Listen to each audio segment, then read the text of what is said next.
இன்றைய தினம் முதலாவது கேள்வி, இலங்கை தெஹிவலை என்ற பகுதியைச் சேர்ந்த சாபித் அஸ்ஸாம் என்பவர் கேட்டிருக்கிறார். என்ன கேட்குறாருன்னா, ஷாம் தேசத்தில், ஷாம்ட சிரியாவுக்கு பழைய பேர், ஷாம் தேசத்தில் தான் மனிதர்கள் எழுப்பப்படுவார்கள் என்ற இந்த ஹதீஸ், அது அஷ்ஷாமு அர்துல் மஹ்ஷர் என்ற ஹதீஸ் சரியானதா? ஒன்று. அதில் ரெண்டாவது கேள்வி, அது தொடர்பாகவே 79:14 வசனத்தில் சூர் ஊதப்பட்டவுடன் சாஹிரா எனுமிடத்தில் இருப்பார்கள் என்று உள்ளது. இது பலஸ்தீன் பகுதியில் உள்ள நிலம், அங்குதான் மக்கள் எழுப்பப்படுவார்கள் என்று இப்னு அப்பாஸ் கூறியதாக கூறுகிறார்கள். அவர் கூறினார், அது சரியான கருத்தா அப்படிங்கிறது தான் கேள்வி. பொதுவாக இந்த ஷாம்டு பற்றி வரக்கூடிய எந்த ஒரு ஹதீஸ் எடுத்துக்கொண்டாலும் மற்ற ஹதீஸுகளை விட நம்ம கூடுதல் கவனத்தோடு பார்க்கணும். எதுக்காகன்னு கேட்டால், நபிகள் நாயகம் ஸல்லல்லாஹு அலைஹி வஸல்லம் அவங்க காலத்துக்கு பிறகு அபூபக்கர், உமர், உஸ்மான் ஆகிய 3 கலீஃபாக்களுமே மதீனாவை தலைநகரமாக கொண்டு தான் ஆட்சி பண்ணாங்க. உஸ்மான் ரலியல்லாஹு படுகொலைக்கு பிறகு அலி அவர்கள் இந்த பக்கம் ஆட்சி பண்ணுறாங்க, ஒரு பக்கம் மாவியா ஆட்சி பண்ணுறாரு. இவங்க 2 பேருமே மதீனா விட்டுட்டு போய் வேறு ஊரில் தான் கூஃபாவுக்கு போயிட்டாங்க. அலி டமாஸ்கஸில் தான் மாவியா கவர்னராக இருந்தார், அவர் ஹலீஃபாவாக டிக்ளேர் பண்ணி அவர் ஆட்சி பண்ணுறாரு. அப்போ இந்த மதீனா விட்டுட்டு அவங்க போனதுனால அவங்க பகுதியில் உள்ள சிறப்பை சொல்வதற்காக நிறைய புழுகு மூட்டைகளை, ஷாமை பற்றி, சிரியாவை பற்றி நிறைய புழுகு மூட்டைகளை அவிழ்த்து விட்டார்கள். ஷாம் எப்படிப்பட்ட நாடு தெரியுமா? ஏன்னு கேட்டால், இந்த ஷாமுங்கிறது நபிகள் நாயகம் ஸல்லல்லாஹு அலைஹி வஸல்லம் ஆட்சி புரிந்த தலைநகரம் இல்லை. அந்த புனித பூமியை விட்டுட்டு இப்படி வந்துட்டோமே என்பதற்காக வேண்டி மக்கள் நினைக்கக்கூடாதுங்கிறதுக்காக இதுவும் ஒரு சிறப்பானது தான் அப்படின்னு சொல்வதற்காக ஷாமை பற்றி, குறிப்பாக அந்த உமையாக்கள் ஆட்சி பண்ணுற நேரத்தில் அவங்களை சேர்ந்தவர்கள் நிறைய கதை கட்டி விட்டார்கள் ரசூல்லா பேர்லேயே. அதனால் ஷாமை பற்றி சிறப்பித்து வரக்கூடிய ஹதீஸுகள்ன்ற உடனேயே மற்ற ஹதீஸுகளை விட நம்ம கூடுதல் கவனமாக பார்க்கணும். பெரும்பாலும் பொய்யா இருக்க வாய்ப்பு இருக்குது. இது பேசிக்கான ஒரு விஷயத்தை நம்ம விளங்கி கொள்ள வேண்டும். இப்போ இந்த ஹதீஸ் என்ன சொல்லுதுன்னு கேட்டால், அவர் கேட்குறாருல அந்த ஹதீஸு, அதாவது உலகம் அழிக்கப்பட்டவொன்னே எல்லாம் திருப்பி எழுப்புவான். திருப்பி எழுப்புறது இந்த மண்ணில் தான் எழுப்புவோம், அதில் சந்தேகம் கிடையாது. ஏன்னா இங்கே தானே நம்ம அழிக்கப்பட்டோம், இங்கே தான் புதைக்கப்பட்டோம், இங்கே தான் அடக்கப்பட்டோம். ஆதமில் இருந்து உலகம் அழிகிற காலம் வரைக்கும் உள்ள மக்களெல்லாம், இயற்கையாக மரணித்தவர்களெல்லாம் இந்த பூமியில் தான் புதைக்கப்பட்டதுனால வானத்தில் போய் நம்ம எழுப்பப்பட மாட்டோம், பூமியில் தான் எழுப்பப்படுவோம். எங்கள் பூமியிலிருந்து தான் எழுப்பப்படுவீர்கள் என்றும் குர்ஆனில் இருக்குது. அப்போ பூமியில் எழுப்பப்படுவீர்கள் என்று சொன்னால் அது எங்கே எழுப்பப்படுவாங்க அப்படிங்கிறதுக்கு இந்த ஹதீஸிலேருந்து ஒரு விளக்கமாக சொல்கிறாங்க. ஷாம் தான், ஷாம்ங்கிற சிரியாவில் தான் எல்லா மக்களும் எல்லாம் எழுப்புவோம். எல்லாத்தையும் எழுப்பும்போது சிரியாவில் இருந்து தான் அவர்களை அல்லாஹ் எழுப்புவான் அப்படின்னு சொல்லி இந்த ஹதீஸ் சொல்லுகிறது. இந்த ஹதீஸை பொறுத்த வரைக்கும் இதனுடைய கருத்துலையும் நிறைய பிழை இருக்கிறது, இதனுடைய அறிவிப்பாளர்லையும் பிழை இருக்கிறது. இந்த ஹதீஸ் முஸ்னதுல் பஸார்ங்கிற ஒரு நூலில் இருக்கிறது. பஸார்ங்கிற நூலில் இது அறிவிக்கிற அறிவிப்பாளர் சயீத் இப்னு பஷீர் என்கிற ஒரு அறிவிப்பாளர் இதில் ஒரு இடம் பெறுகிறார். அது அபூதர் அவர்கள் சொன்னார்கள், அப்புறம் அப்துல்லா இப்னு சாமித் சொன்னார்கள், அவர் வழியாக கத்தாதா சொன்னார்கள். கத்தாதா வழியாக சொன்னவர் யாருன்னு கேட்டால் சயீத் இப்னு பஷீர் என்பவர் அறிவிக்கிறார். இவரை பொறுத்த வரைக்கும் ஒரு சில சுஃபியான் இப்னு உயைனா போன்றவர்கள் என்ன செய்கிறாங்கன்னா, இவர் ரொம்ப ஞாபக சக்தி உள்ள ஆள் அப்படின்னு சொல்லிட்டு சில பேர் சொல்லி இருக்கிறாங்க. இருந்தாலும் அதே மாதிரி வேறு சில ஆட்கள் என்ன செய்கிறாங்கன்னு கேட்டால் ஒரு நல்லவர்னு சொல்லியிருக்கிறாங்க. ஆனால் நிறைய பேர் என்ன செஞ்சிட்ருக்காங்க, அதிகமான பேர் இவரை பற்றி என்ன சொல்கிறாங்கன்னு கேட்டால், அம்ர் இப்னு அலி சொல்கிறாரு, முஹம்மது முசன்னா சொல்கிறாரு, 2 பேரும் ஹத்தஸ அன்ஹு இப்னு மஹதி, இப்னு மஹதி இவர் வழியாக முதல்ல அறிவித்து கொண்டு இருந்தார். சும்ம தரக்கஹு, பிறகு அவர் விட்டுட்டார். முதல்ல ஒரு பெரிய நல்லவர் நினைத்து அறிவித்துக்கிட்டு இருந்தாங்களாம். பிறகு இந்த சயீத் இப்னு பஷீர் வர்ற ஹதீஸை தவிர்த்து விட்டார்கள். அப்போ கோளாறான ஆள்னு வந்துருச்சு. கதா கால அபூதாவூத் அன் அஹ்மத், அஹ்மது இமாம் அப்போ இப்படி சொன்னதாக அபூதாவூத் சொல்கிறார். அஹ்மது இமாம் இதே மாதிரி அறிவித்திருக்கிறார்கள். அதே மாதிரி அபு அப்துல்லா அஹ்மது இமாம் லைஃப் அம்ரஹு, இவருடைய காரியத்தை பலவீனமாக்கி இருக்கிறார்கள் அப்படின்னு சொல்லியிருக்கிறாங்க. இப்னு முயின் என்பவர் லைஸபி ஷையின், இவரை கணக்கில் எடுத்துக்கிறக்கூடாது அப்படின்னு சொல்லியிருக்கிறாங்க. அதே இப்னு முயின் லைஃபுன், பலவீனமானவர் என்று சொன்னதாகவும் உஸ்மான் தாரமிங்கிறவர் சொல்கிறார். இது எல்லாமே தகதீபில் உள்ள விமர்சனங்கள். அப்புறம் அலி இப்னுல் மதீனி சொல்கிறாங்க கான லாயிஃபன், இவர் ஒரு பலவீனமான ஒரு ஆள் அப்படிங்கிறாங்க. அதே மாதிரி முகமது அப்துல்லா இப்னு நுமையருங்கிற ஒரு அறிஞர் சொல்கிறாரு முன்கருல் ஹதீஸ், இவருடைய ஹதீஸ்கள்லாம் நிராகரிக்கத்தக்க ஹதீஸாக இருக்கிறது. லைசபி ஷையின், இவர் கணக்கில் எடுத்துக்கொள்ளக்கூடாது. லைசபி கவியின் ஃபில் ஹதீஸ், ஹதீஸில் வந்து இவர் வலுவான ஒரு ஆள் கிடையாது. எருவி அன் கத்தாதா, கத்தாதா வழியாக இவர் அல் முன்கராத் நிராகரிக்கப்படும் ஹதீஸ்களை அறிவித்திருக்கிறாரு. இதுவும் கத்தாதா வழியாக தான் அறிவிக்கிறார். இந்த எந்த ஹதீஸை பேசுகிறோமோ இதுவும் கத்தாதா தான். அப்போ எருவி அன் கத்தாதா அல் முன்கராத், கத்தாதா வழியாக நிறைய நிராகரிக்கத்தக்க ஹதீஸ்களை எல்லாம் அறிவித்திருக்கிறார் என்று இப்னு நுமைர் சொல்கிறார். புகாரி சொல்கிறாரு எத்த கல்லமூன ஃபி ஹிஃப்லிஹி, அவருடைய நினைவாற்றலில் நிறைய குறை செஞ்சுருக்கிறாங்க. முகத்தம் அது ஏற்றுக்கொள்ளத்தக்கதாக தான் இருக்கிறது. இவர் யாவோ சக்தி இல்லாத ஒரு ஆள் அப்படின்னு புகாரின்னு சொல்கிறார். அதே மாதிரி வந்து நசை சொல்கிறாங்க லைஃபுன், பலவீனமான ஆள் என்று சொல்கிறாங்க. ஹாக்கிம் சொல்கிறாரு லைசபில் கவி இந்தகும், ஹதீஸ்களை அறிஞர்கள் எடுத்து ஒரு வலுவான ஆள் கிடையாது அப்படின்னு அவர் சொல்கிறார். அதே மாதிரி வந்து நிறைய ஹதீஸில் இப்னு ஹதீஸ் சொல்கிறாரு இவர் அறிவிக்கிற விஷயத்தில் வந்து இப்போ நிறைய தவறான சொல்வார், கலத்து பண்ணுவார், தவறு செய்வார் அப்படின்னு சொல்கிறார். சாஜி சொல்கிறாரு ஹத்தசன் கத்தாதா பி மனாக்கீர், கத்தாதாவுடைய பேரை பயன்படுத்தி இவர் நிறைய முன்கரான நிராகரிக்கத்தக்க ஹதீஸ்களை சொல்லியிருக்கிறாரு. ஆஜூரி சொல்கிறாங்க அபூதாவுத் லைஃபன், அபூதாவுத் சொன்னதாக ஆஜூரி அறிவிக்கிறார், இவர் பலவீனமான ஒரு ஆள். இப்னு ஹிப்பான், அவர் பலவீனமான நல்லாட்டு சொல்லக்கூடிய ஆள், அவர் சொல்கிறாரு கான ரதியல் ஹிஃப்லி, பட்டு மட்டமான யாவோ சக்தி உள்ள ஆள். ஃபாஹிஷல் கத்தை, கடும் பிழைகளை விடக்கூடியவர். எர்வியன் கத்தாதா, கத்தாதா வழியாக அவர் அறிவித்திருக்கிறார். மாலாயு தாபா அலேஹி, அதை சப்போர்ட் பண்ணக்கூடிய செய்தி ஒன்றுமே இருக்காது, அப்படிப்பட்ட செய்திகளை அறிவித்திருக்கிறாரு. அதனால் இவர் சரியில்லை அப்படிங்கிறார். பஸார் மாத்திரம் என்ன செய்கிறாருன்னா இவர் நல்லவர்னு சொல்லிட்டு பதிவு செஞ்சுருக்கிறார். இந்த ஹதீஸை பதிவு செஞ்ச பஸாருடைய கருத்து பிரகாரம் தான் இந்த நான் சாலிஹுன், நம்மளை பொறுத்த வரைக்கும் ஒரு நல்லவர் தான். லைசபிகி பெரிய சர்டிஃபிகேட் கொடுக்கல, நல்லவர். லைசபிகி பாசுன்னு ஒரு நாள் தப்பு இல்லை அப்படிங்கிற ஒரு வார்த்தையை பயன்படுத்தி இருக்கிறார் பஸார். அதனால் இது பஸாருங்கிற நூலில் இடம்பெற்றிருக்கிறது. அப்போ இந்த மஹ்ஷருங்கிறது சிரியாவில் தான் ஏற்படும் அப்படிங்கிறது வந்து அது சரியான கருத்து கிடையாது. அந்த ஹதீஸு சரியில்லை. ஹதீஸு சரியில்லைங்கும்போது அதுக்கு போட்டு பில்டப் கொடுக்க வேண்டிய எந்த ஒரு நியாயமும் கிடையாது. அதனால் அந்த ஹதீஸ் வந்து பொய்யான செய்தி. இது மஹ்ஷருங்கிறது சாமில் தான் ஏற்படும் என்பது பொய். ஒரு விஷயம் ஆச்சா. ரெண்டாவது விஷயம் என்னென்னு கேட்டால், இந்த உலகம் அழிக்கப்படுது இல்லையா, உலகம் அழிக்கப்படும் பொழுது மனிதர்கள் மட்டும்தான் அழிக்கப்படுவாங்கங்கிற மாதிரி நம்ம நினச்சிக்கிட்டு இருக்கிறோம். மனிதர்கள் மட்டும் அழிக்கப்பட மாட்டாங்க, இந்த பூமியை அழிக்கப்பட்டு போயிடும். நீங்கள் எல்லாம் வந்து சாமுலை எழுப்புவான்னு சொல்லி இந்த ஹதீஸ் சொல்லுது, பொய்யான செய்தி சொல்லுது. ஆனால் உலகம் அழியும் போது சாமும் இருக்காது, மக்கா மதீனா ஒன்றுமே இருக்காது, எல்லாத்தையும் பூமியை என்ன செய்வான் எல்லாம் வந்து. ஏன்னு கேட்டால் இந்த மஹ்ஷருங்கிறதுல எழுப்பப்படுறது இருக்குல்ல, எழுப்பப்படுற இடத்துல வந்து நிறைய செட்டிங் பண்ண வேண்டியிருக்கு. இந்த எழுப்பப்படுற இடத்துல தான் மஹ்ஷர் மைதானம் இருக்கும், எழுப்பப்படுற இடத்துல தான் பெரிய ஹவுலுல் கௌசர் நீர் தடாகம் இருக்கும், எழுப்பப்படுற இடத்துல தான் சொர்க்க நரகமும் இருக்கும், சொர்க்க நரகம் அங்கே தான் படைக்கப்படும்.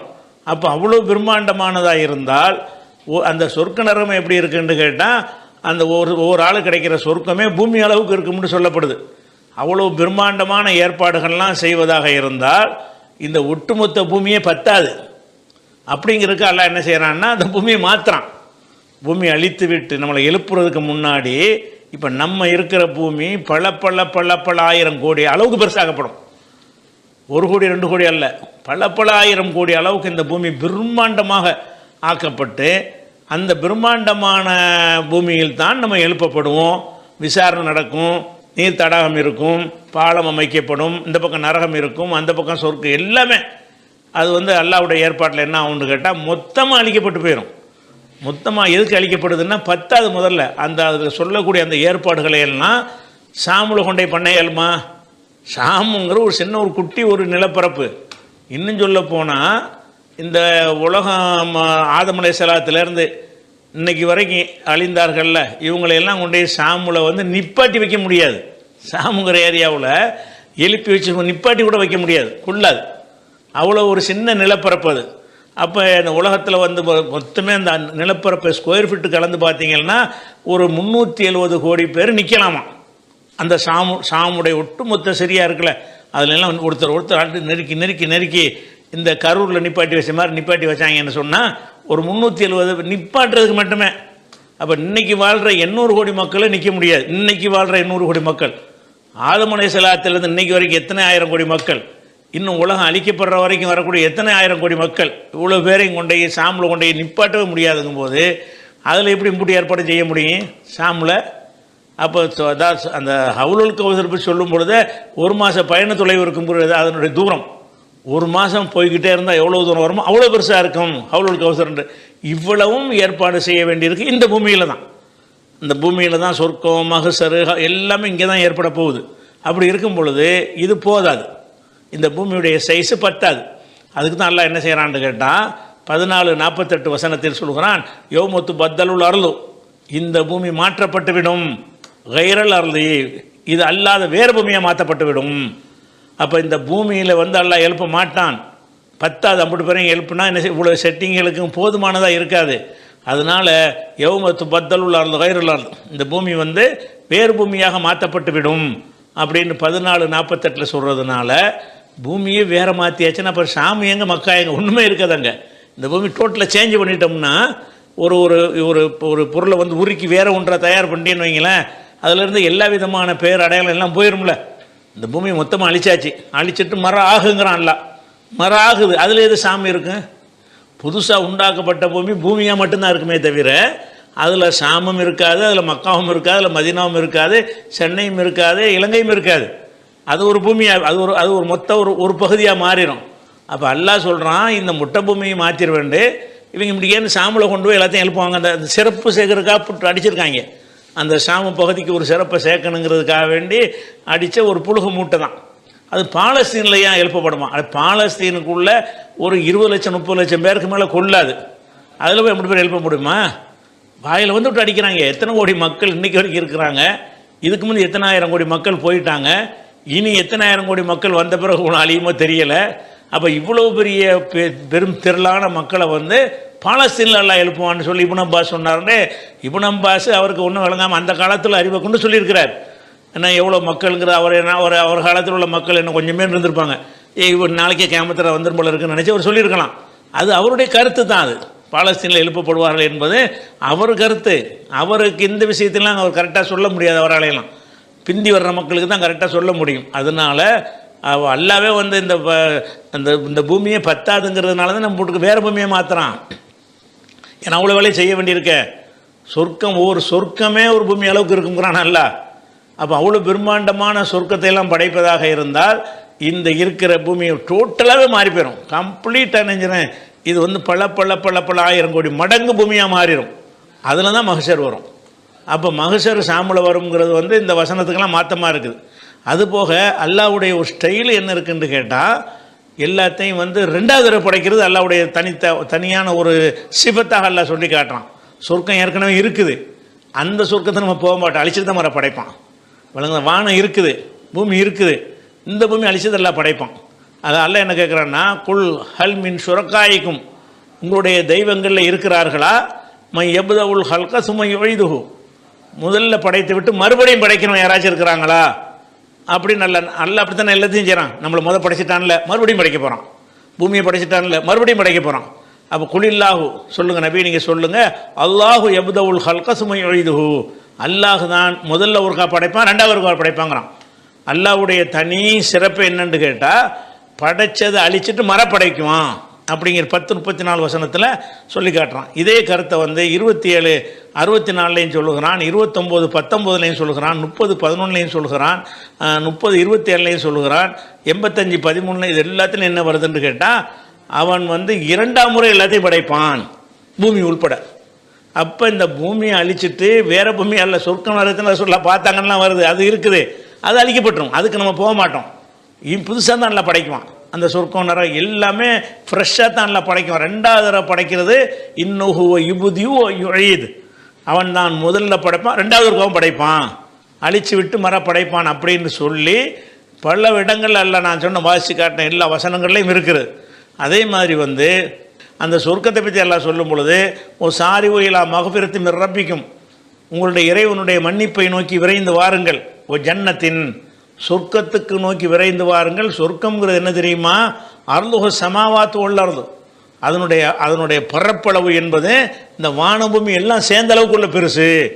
அப்போ பிரம்மாண்டமான சொர்க்கத்தை பூமியில் படைக்க போகிறான். அந்த சொர்க்கம் எப்படி இருக்கும்னா அந்த பூமியை விட பல மடங்கு பெருசு, வானத்தை விட பெருசு அப்படின்னு சொல்லிட்டு 133 வசனத்திலையும் 57 21 வசனத்திலையும் எல்லாம் சொல்லி காட்டுகிறான். அதனால் நம்ம அந்த பூமியில் மஹ்ஷர் வரும் என்பதில் மாற்றுக்கிறது கிடையாது. ஆனால் இந்த பூமி கிடையாது. அனைவரும் எழுப்பி விசாலமாக நிப்பாட்டி விசாரிப்பதற்குரிய பிரம்மாண்டமான அந்த மஹ்ஷர் மைதானம் அங்கே தான் ஏற்படுத்தப்படும். அங்கே தான் அந்த நீருக்கு மக்கள் தடுமாறும்போது ஹவுலுல் கௌசர் தடாகம் அங்கே தான் ஏற்படுத்தப்படும். ஏற்படுத்தி முடித்த பிறகு சொர்க்கத்துக்கு போகிறதுக்காக வேண்டி சொர்க்கம் நரகத்தை அமைச்சு நரகத்தில் ஒரு பாலம் அமைக்கப்பட்டு அந்த பாலத்தை கடந்து எல்லாமே அந்த பூமியெலாம் நடக்க போகுது. ஆனால் இந்த பூமி அல்லது வேறு பூமியை மாற்றப்பட்டுரும் அப்படின்னு நல்லா சொல்லி காட்டுறான். அப்போ இந்த சிரியாவுக்கு பில்டப் கொடுக்கறதுக்குன்னே நிறைய புக்குகள்லாம் ஃபலாயிலு ஷாமுன்னு நூல்கள்லாம் எழுதி குவிச்சிருக்கிறாங்க. ஷாமுக்கு என்ன ஃபலாயில்? அல்லாஹ்வுடைய ரசூல் பிறந்தால் அதுக்கு ஷாமுக்கு சிறப்புன்னு சொல்லலாம். அவங்க அங்கே வசித்தாங்கன்னா அது சிறப்புன்னு சொல்லலாம். அங்கே புனித பள்ளி இருந்தால் அதுக்கு சிறப்புங்கலாம். ஷாமுக்கு என்ன பெரிய சிறப்பு? அது எல்லா பகுதியும் போல் ஒரு பகுதி தானே. ஏதோ சில இடத்துக்கு ரசூலுல்லாஹ் துவா செஞ்சுருப்பாங்கல்ல, பரக்கத் செய்வாயாக, அவ்வளவு தானே தவிர இந்த ஷாமு தான் எல்லாத்துக்கும் மேலே உள்ளதுன்னு காட்டுறாங்க. ஆனால் வரலாற்றை தேடி பார்த்தீங்கன்னா உலகத்திலே ரொம்ப அழிவுக்கு ஆளான ஒரு பகுதினா ஷாமு தான். இவங்க சொல்கிற மாதிரி வரலாறு இல்லை, கதை பில்டப்பில் தான் கொடுத்துருக்காங்களே தவிர ஷாம் அளவுக்கு இன்னைக்கு தேதி வரைக்கும் சிரியா அளவுக்கு அழிக்கப்பட்ட பகுதி இருக்கா? இல்லை. அப்போ சிரியா அளவுக்கு இன்றைக்கும் குண்டு போட்டு நடந்துக்கிட்டே இருக்குது. சிரியாவில் தான் அவ்வளவு ஒரு அழிவுகளும் ஏற்பட்டு கொண்டு இருக்கிறது. இவங்க பில்டப்பு கொடுக்குறாங்க, அதுதான் எல்லாத்துக்கும் பேசிக்கானதுண்டு. அதுதான் ரொம்ப அழிக்கப்படுற பூமியாக இருக்குது. அந்த வரலாற்றில் இருந்து பார்த்தீங்கன்னா அதிகம் அழிக்கப்பட்டு நாசமாக்கப்பட்ட பூமின்னா அதுவாக தான் இருக்கும். அதனால் இந்த சிரியா பாலஸ்தீனு பற்றி வரக்கூடிய அம்புட்டுமே பொய்கள், புழுகு முட்டைகள் தான் பிடிக்க வச்சுருக்கிறாங்க விளைவிக்கிறன்னு. ஷாமுடைய இன்னைக்கு தேதியில் எடுத்துக்கிட்டிங்கன்னா 1,85,180 சதுர கிலோமீட்டர் தான். அது ஒரு 2 லட்சம் சதுர கிலோமீட்டர் தான் மொத்த பரப்பளவு. அதில் 80 பேர் நிற்க முடியும்னு கால்குலேட்டு பார்த்தீங்கன்னு சொன்னால் 370 கோடி மக்கள் தான் நெருக்கிட்டு நிற்க முடியுமா நம்ம கால்குலேட் பண்ணி பார்க்கும்போது. இதில் எப்படி அவ்வளோ பேர் எழுப்ப முடியும்? இது பத்தாது. அப்போ இது பத்தாது, பூமியே பத்தாது. இருக்கிற பூமியில் பூராத்தை நினச்சி வச்சா கூட 50 கோடி மக்களும் என்ன செய்ய முடியாது? எழுப்பி வைத்து அவங்கள விசாரித்து அதில் சொர்க்க நரகம் அமைக்கிறதுக்கு அதெல்லாம் பத்தாது. அல்லாஹ் ஏற்படுத்த பிரம்மாண்டமான சொர்க்கத்துக்கு அல்லாஹ் ஒரு ஆர்டர் பண்ணுவோம் உண்டாயிரும். அந்த ஒரு விஷயத்திற்கு போதுமானதாக இந்த பூமி அல்லாஹ் தரலை. எதை இப்போ நம்ம வாழ்வதற்கு தகுந்த அளவுக்கு அது போதுமானதாக இருக்கே தவிர அதுக்கு பிறகு வரக்கூடிய பிரம்மாண்டமான அந்த சொர்க்க வாழ்க்கைக்கு ஏற்றதாக இந்த பூமி பத்தாது, வேறு தான் மாற்றப்படும்ங்கிறது விளங்கிக்கிற போது இது ஒரு பொய் என்பதை நம்ம என்ன செஞ்சுக்கலாம்?